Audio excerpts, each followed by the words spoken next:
Jay here from Stretford Paddock. This is the Paper Talk. As you can see, I'm in the studio, which means we're live. So get involved in the chat and the comments. We want to hear from you. We've got a few stories to get through, talking about Cody Gakpo, United being linked with him, but we might have a bit of a fight on our hands. There's also a bit of an update on Joe Hugill. It looks like there could be a bit of movement now in terms of him in the first team. I mean, could he feature? Who knows? We know we've got problems up front where we're lacking because Anthony Martial's had all these injury problems.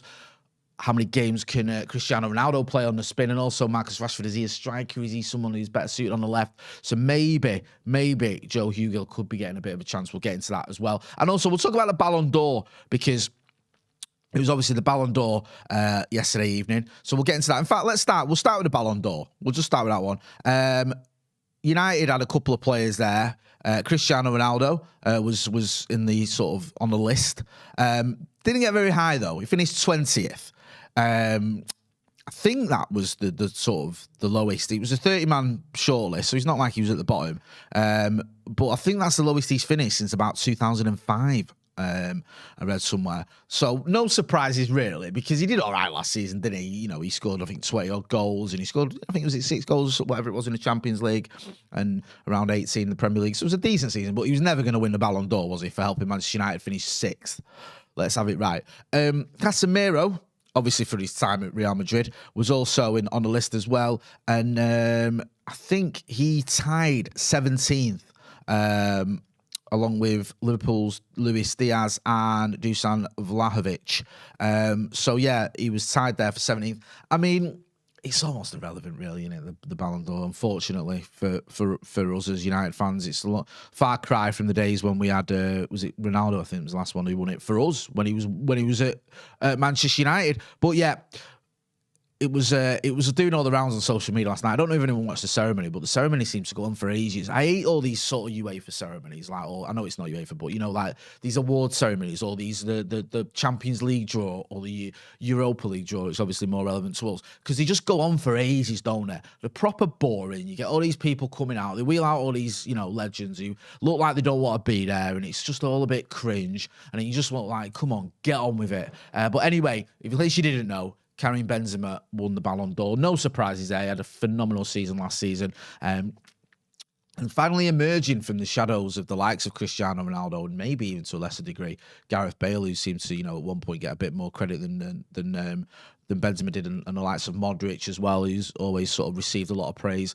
But Karim Benzema having a fantastic season last season and rightly getting the accolades he deserves. I'll get into some of the comments. Nashman Red says, morning, Jay from South Africa. Love South Africa.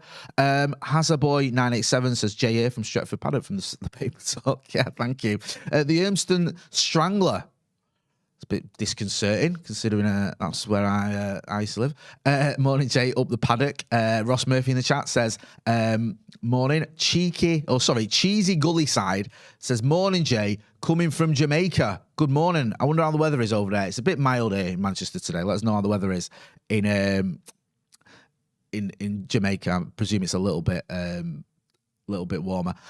Anyway, the Ballon d'Or, yeah.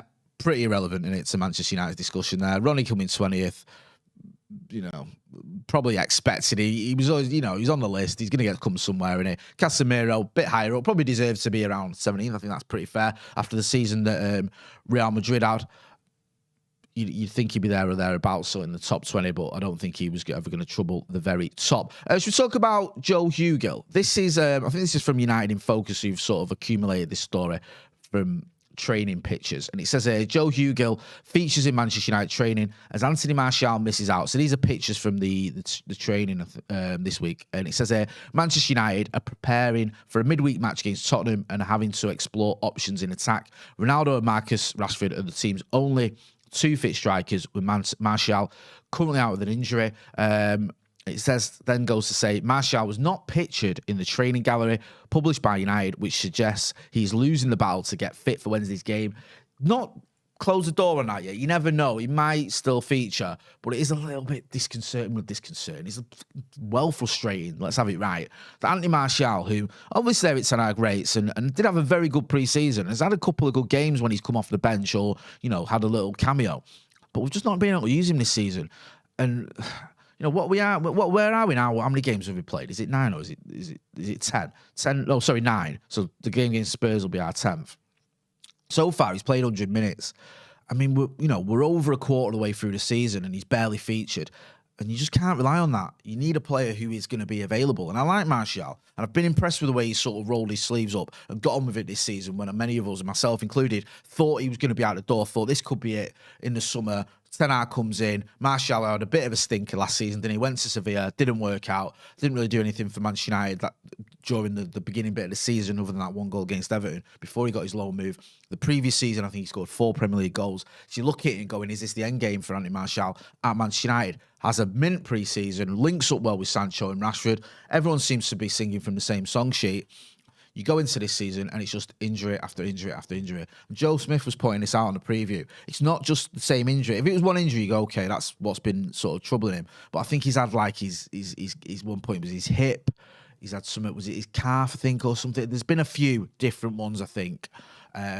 It's not just been thigh, I think. There's not just been one injury issue. And you just get to the point where you go, how much longer can you rely on a player who doesn't feature? You look at our rivals. You look at the way that Arsenal are flying when they've got Saka and Jesus banging in goals for him.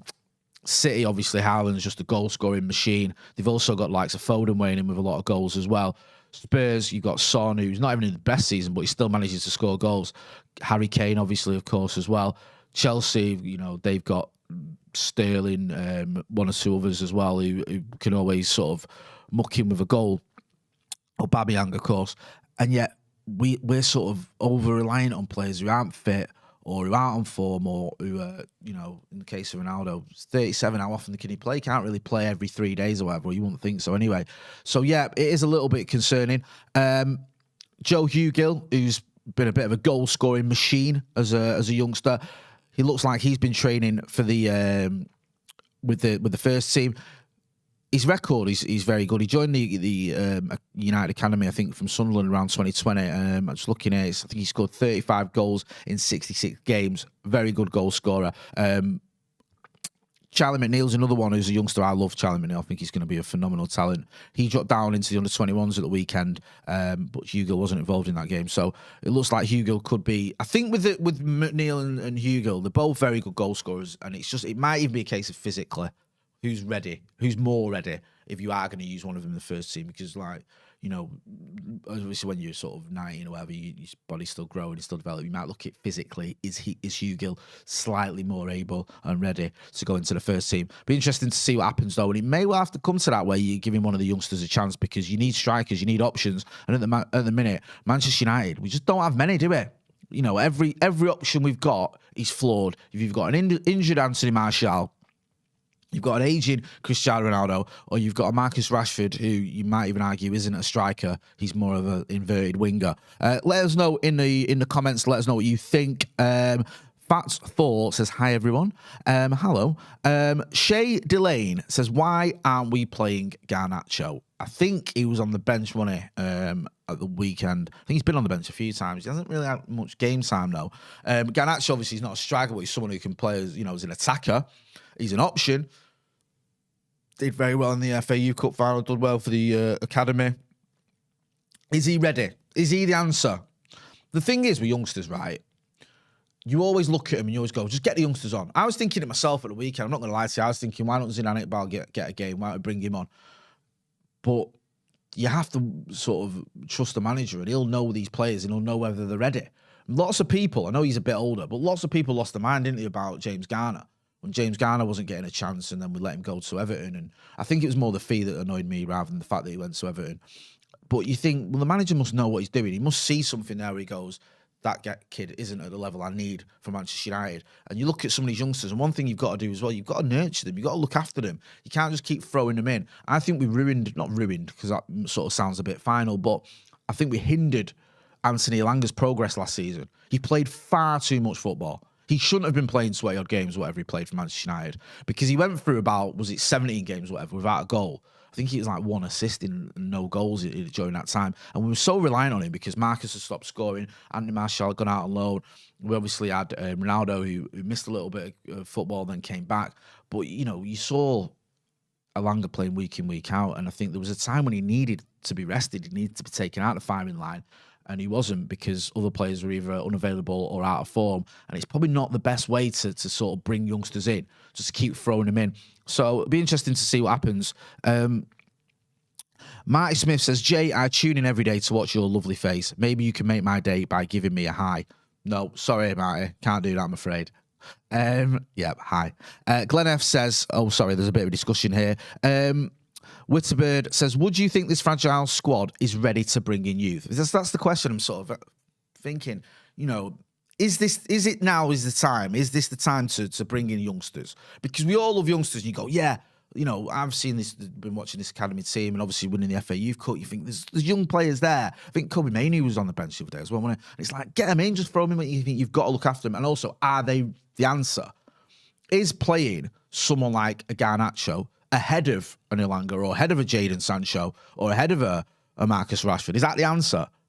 Because, you know, there's only a finite number of places in the attacking lineup. Who drops out, and is Garnacho a better option than them? It wasn't that long ago, probably about a month ago or a bit longer, people were saying, you know, drop Marcus Rashford and bring in Garnacho.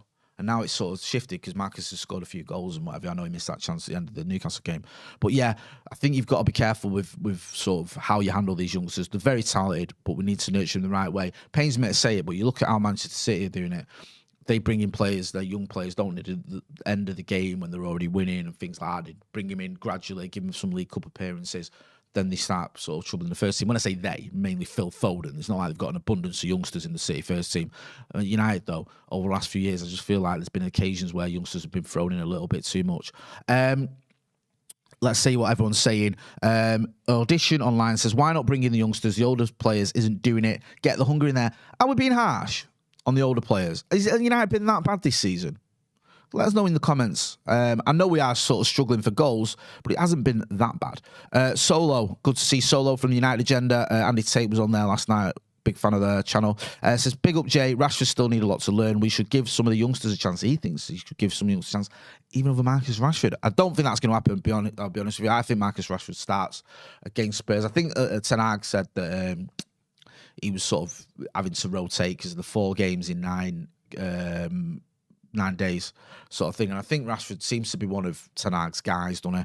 But maybe there is a space for someone like Hugill to get an opportunity. I mean, I'd love it if we were sort of 3-0 up and we brought him on with 20 minutes to go. I'd love it if that was a scenario, rather than we were relying on him to get us out of trouble, or he was having to start because of lack of options. Lack of options up front tells me one thing. It's lack of investment. It's that simple. And people go, oh, we spent loads of money in the summer. What are you on about? We spent 100 million on, haven't we? We still needed a striker. I struggled to see any United fan that didn't tell me that we needed a striker. So despite the fact we spent money, which we should be spending anyway, because the Glazers are taking enough money out of this club and we furnish enough their debts with our own money, then, you know, there's no issue there about us spending more money than we have spent, and we need a striker. Anyway, on that front, he's not a striker, but should we talk about Cody Gakpo? Because United have been linked with him for a little while now, haven't we? There's a story, I think this is in the Evening News this morning. And this is AC Milan join Manchester United in battle for Cody Gakpo. It says Manchester United have been joined by Milan for the race to sign Cody Gakpo, according to reports. United are struggling for goals this season, see, I told you. Hang on a minute, what's that? It's something in my way. It says, under Erik Ten Hag, as they have just 13 to their name in the Premier League, with even 19th place Leicester City scoring more. The problem was brought into focus this week after it took 93 minutes to break down Ammonia Nicosia, and after they fired a blank in the goalless stalemate with Newcastle. It goes on to say, with only the out-of-form Cristiano Ronaldo, the repeatedly injured Anthony Martial and Marcus Rashford, who missed that chance against the Magpies, as striking options, it's speculated that Ten Hag will move to bolster his Arsenal in the January transfer window. Move to bolster his Arsenal? Is he some sort of 19th century general? A name that has been repeatedly linked is PSV Eindhoven star Gakpo, who is seen as a potential alternative to Antony for United before the Brazilian was finally signed from Ajax. The versatile forward has had a good start this season, has already hit double figures with goals and assists. He's been on fire, hasn't he, Gakpo, this season. I think is it. Let me just have a quick. So 10 appearances in the Eredivisie and 9 goals. 13 goals in 18 appearances in total. So he's on fire in it. So yeah, he was linked with us, and then it was like, well, we didn't get him. We got Anthony. Also, he likes to play on the left and cut in. So you think that Anthony plays on the right and cuts in on his left, doesn't he? So you could see them working, but then it's a case of, okay, but who's leading the line? How does that work? So there's a few sort of question marks there, but I don't think anyone would be complaining if we went for someone like Cody Gakpo. Could it happen? No. We've also been linked with Tammy Abraham yesterday. He's more of an out-and-out striker. Could that happen? Ivan Toney is another name we've been linked with. We did a poll yesterday about Ivan Toney and Tammy Abraham. We've done one today, I think, on Cody Gakpo. Let me just have a look at it and see what everyone's been saying. It's on Twitter, and it says, if I can find it, have we got a poll there? Am I imagining it? Oh, yeah, so it's not a poll, it's a question. Cody, is just about, well, is Cody Gakpo the long-term answer? To our woes. A few people, Tony Pierce says, not sure about that. James says, not at all. We could have got him for half the price, Anthony, but Eric Ten Hag wanted Anthony. Gakpo was only ever an alternative. Need another midfielder and another 9. However, Khalid Augustine Herman says Manchester United should break the bank for this guy. So, bit of a contrasting opinions there. Jay Rad said he's not a striker. So yeah, he's a bit of a more sort of someone who cuts in from the wide positions, which most players do. Oh yeah, Ed C says Jay Gakpo also whereas he plays F9, not just off the left, so he can play, front. I mean, we've got links, haven't we? We've got these players we've been linked with, Tony, Abraham, Gakpo, but it all depends on one thing, and that's giving the manager the money that he needs to buy someone, because if that doesn't happen, it's all a moot point. Now, what we were hearing, and we spoke to several journalists about this, is that because Manchester United went big this summer, some of that money came out of next summer's transfer budget, which may mean we have a little bit less to spend next summer. And also, what does that mean in January? Are we going to buy anyone in January? I would like to see us go out and get a striker in January. I think we need one. But then you people go, well, we've spent all this money in the summer. It doesn't matter. Manchester United should be able to spend money in January. There's no question about that. If you're not, I'm sure everyone knows anyway, but you should check out the Glazer documentary we've done. It goes through things like, the amount of dividends the club have, the owners have taken out of the club. I think it's something like 400 million in the last 17 years. You look at the amount we've spent on debt as well. It says that something like the Glazer ownership's cost us around £1.5 billion. So there's money there for them and their debts and their dividends. There's always money to spend on players. Manchester United could go out this January and get a striker, and we really should be. We shouldn't be relying, no disrespect because I like the kid, but we shouldn't be relying on someone like Joe Hugill having to come in. We shouldn't be relying on an out of fitness Anthony Martial who's just constantly injured, or a 37-year-old Cristiano Ronaldo, or Marcus Rashford, who's not really an out-and-out striker. There's a link in the chat to that documentary. Check it out after this one, though. Sim Collins says Spotify Old Trafford. Yeah, we're going to get the ground sponsored. Is that going to be the answer? Matt Wick says, I just can't see how he's a significant upgrade difference to Rashford. Would rather we got Sesko. Yeah, there was links, wasn't there, with Sesko a little while ago. This is a kid at Salzburg. He's only, 19, I think. Again, probably cost a lot of money. He was linked with us in the summer. Obviously, it didn't happen. Could it happen again? Maybe. DJ Lixu says, it's happening, J lad. Like that, it's happening. Big shout from Malta. Love your news in the morning. Thanks a lot, DJ. Thanks for your support as well.